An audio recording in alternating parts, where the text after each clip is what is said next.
né? Então, Lutero, quando ele traduz a Bíblia para o alemão, que aliás tem um mito aí que foi a primeira tradução da Bíblia para o alemão, mentira, já existiam versões católicas em alemão, tá? Quem que foi que fez? Eu não lembro. Não, teve, do Gutenberg. Não, mas Gutenberg foi em latim. Foi em latim, mas Gutenberg foi em latim, foi a primeira imprimiu, né? Verdade. Aliás, aqui. Isso aí é um outro mito protestante, né? Que a reforma protestante colocou a Bíblia na mão do povo. Mentira. Mentira. O que colocou a Bíblia na mão do povo foi Gutenberg. Foi a imprensa. Gutenberg. Da noite para o dia, literalmente, da noite para o dia, um livro que custava 6 a 8 meses do trabalho de um operário comum, porque na Idade Média, um livro do tamanho da Bíblia custava uns 8 meses de trabalho. Porque era muito difícil era fazer. Era muito caro. Era caro. feito à mão. É. Né? Então, imagina a revolução que isso foi. Da noite para o dia, um livro que custava 8 meses de trabalho passou a custar um dia de trabalho. Literalmente. A imprensa foi uma revolução absurda. Aí dizem, foi Lutero que colocou a Bíblia na mão do povo. Mentira! Foi Gutenberg que colocou a Bíblia na mão do povo. Ao inventar a imprensa de tipo móvel. Uma das invenções da história. Uma das maiores invenções da história.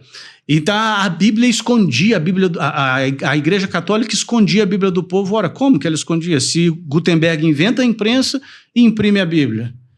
E como que ele tinha a Bíblia? Porque a Igreja Católica preservou a Bíblia. Essa história é fascinante de como que a Bíblia chegou até nós. Não teria chegado se não fosse a Igreja Católica. Mas você perguntou de Lutero, né, na tradução dele. Quando ele fez a tradução, ele coloca esses 7 livros, porque esses 7 livros estavam lá. É tanta falácia, à medida que eu vou falando, eu vou lembrando. Porque uma outra falácia dos protestantes, que a Igreja Católica só canonizou esses livros no Concílio de Trento, em 1546, Trento? Por aí, mais ou menos. No Concílio de Trento. Mentira. Mentira. Tanto que, aliás, esses livros já tinham sido declarados canônicos 100 anos antes, no Concílio de Florença, e já tinha sido declarado canônico também nos sínodos regionais de Cartago e de Hipona, que aconteceu no final do século IV e no início do século V. Então, Martinho Lutero traduz a Bíblia para o alemão, traduz esses 7 livros, mas coloca esses 7 livros no final, depois de Apocalipse, como um apêndice. E com o seguinte prólogo: tais livros são livros cuja leitura trará conhecimento histórico, mas não são inspirados por Deus. Então ele traduz a Bíblia e coloca esses livros no final. Logo em seguida, todas as Bíblias protestantes que são editadas, elas são editadas com 73 livros que tem na Igreja Católica. E no Novo Testamento ele não fez corte? Ele tentou, mas não conseguiu. Ele tentou cortar Apocalipse, ele tentou cortar Hebreus, ele tentou cortar Tiago. Principalmente a Epístola de São Tiago, porque a Epístola de São Tiago diz, né? Eu achei que as Bíblias protestantes não tivessem a Epístola de Santiago. Não, tem sim, tem sim. Mas ele tentou tirar. São Tiago é quem diz que a fé sem obras é morta. Sim, por isso que não estamos falando. Então ele tentou tirar. Mas enfim, as Bíblias são editadas com os livros, com esses livros deuterocanônicos, que eles chamam de apócrifos, não são apócrifos coisa nenhuma, são deuterocanônicos, mas no final. No século XIX, Marcelo, olha só, foi outro dia, historicamente falando, se popularizam as sociedades bíblicas internacionais. As sociedades bíblicas internacionais são associações sem fins lucrativos, geralmente de homens de negócios, que se uniam para editar Bíblias e distribuir Bíblias. Então a gente tem aqui no Brasil a Sociedade Bíblica Brasileira, a gente tem a Sociedade Bíblica Americana lá nos Estados Unidos, tem a Sociedade Bíblica da Inglaterra, ou seja, várias sociedades bíblicas são associações de produção de Bíblia. E eles queriam, o objetivo dessas associações era distribuir a Bíblia para o maior número possível de pessoas. Mas para isso eles tinham que reduzir custos. O que eles fizeram? Já que esses 7 livros a mais não são inspirados, não são canônicos, eles começaram a editar as Bíblias sem esses 7 livros. Então foi uma questão logística. Para que eu vou editar 7... Para que eu vou, né, gastar papel e tinta e tradução com 7 livros que eu estou colocando aqui que não são inspirados? Então é só no século XIX que as Bíblias protestantes começam a ser editadas sem esses 7 livros. Antes disso, elas eram editadas com os 7 livros como um apêndice no final. Você tem algum aviso dos patrocinadores? Porque eu preciso ir ao banheiro. Pode, vai lá. Davi, vamos lá de novo.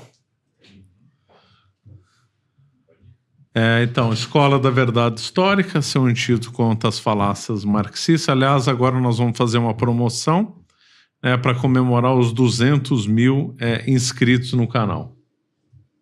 Temos B-Way, você que não sabe inglês, já passou do tempo de conhecer a língua, faça logo o curso B-Way do amigo Jonas Bressan. Temos aí o nosso método de estudo, Método Ler, método validado. Tem a nossa livraria, sempre com boas promoções e títulos. E você que cansou do Brasil e quer imigrar, recomendo o escritório Dr. Daniel Toledo para migração para os Estados Unidos. Tudo imigração legal, claro, né? Bom, muito interessante isso aí, esperando ele voltar. Realmente uma coisa, né? Eu sempre fui católico, mas uma coisa no protestantismo que é difícil de engolir é essa história da Bíblia, né?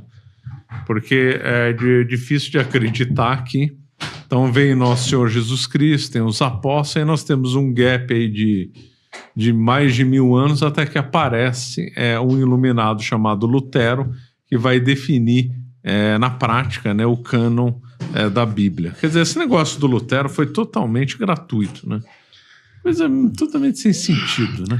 Mas, mais ou menos, Marcelo, tem uma frase de Chesterton que é a seguinte: é absolutamente certo que a igreja do século XVI precisava de uma reforma. Mas também é absolutamente certo que a reforma protestante não fez reforma alguma. Essa é a frase do Chesterton. A igreja precisava de uma reforma? Precisava. A igreja católica do século XVI precisava de uma reforma. O nível cultural dos padres era baixíssimo. Tava o Renascimento, a heresia tinha entrado, a gnose entrou. A imoralidade. Total, completo. Era terrível. Precisava. Papas muito ruins como Júlio II. Exato. E outros. Precisava, mas não era Lutero que ia fazer Porém, isso. Exatamente. Só que Lutero não fez reforma. Lutero fez rompimento. E os demais fizeram rompimento também. Eu costumo dizer, quem fez reforma? Santa Teresa de Ávila, São João da Cruz, Santo Inácio de Loyola, São Felipe Neri. A história de São Felipe Neri me fascina. Ele é chamado de o terceiro apóstolo de Roma. Depois de Pedro e Paulo, Felipe. 1500 anos depois. Então, esses homens e mulheres fizeram a verdadeira reforma. E sem contar, lógico, o Concílio de Trento, que foi um presente de Deus para a igreja e para a humanidade. Então, eu diria assim, tem uma frase do padre Paulo Ricardo que eu gosto muito, que é a seguinte: Lutero tinha razões, mas não tinha razão. Ou seja, que a igreja precisava de uma reforma, isso era patente, entendeu? Não era mistério.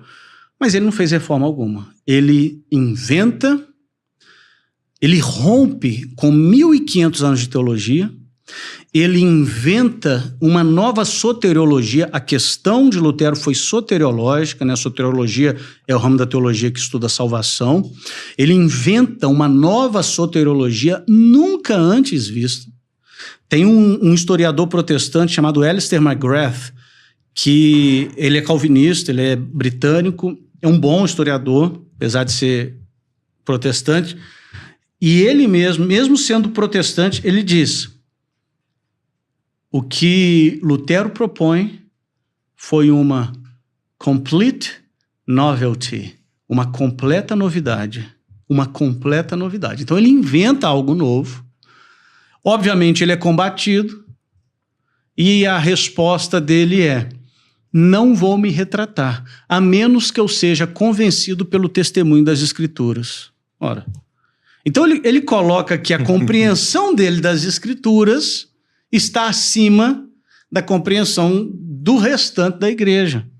Aí fica fácil, cara. Se eu falar assim para você, a menos que você me prove na Bíblia tal e tal coisa, eu não aceitarei. Mas quando eu peço me prove na Bíblia, Marcelo, eu estou dizendo em outras palavras, me prove na Bíblia de tal maneira que eu concorde. Eu me coloco. Concordar. É lógico, Então, foi uma confusão. É importante falar isso porque existe um outro mito protestante, que é o mito de que Lutero não queria romper com a igreja, mas foi expulso. Mentira. Isso você aprendia dentro lá? Opa, com certeza. Todo protestante vai dizer isso. Não, Lutero, Calvino, eles não queriam romper com a igreja católica, mas por causa da intransigência. Né? E depois que eu fui estudar, eu vi que não era intransigência coisa nenhuma. Os papas foram extremamente caridosos e pacientes, né? Em dar tempo de se defender, direito de defesa, responder e etc. Mas, enfim... por causa da intransigência da igreja, eles foram expulsos. Não é verdade. Lutero prega suas 95 teses em 1517. Em 1521, ou seja, no alvorecer da Reforma Protestante, ele diz que o sacrifício da missa é a pior idolatria e impiedade que alguém pode conceber.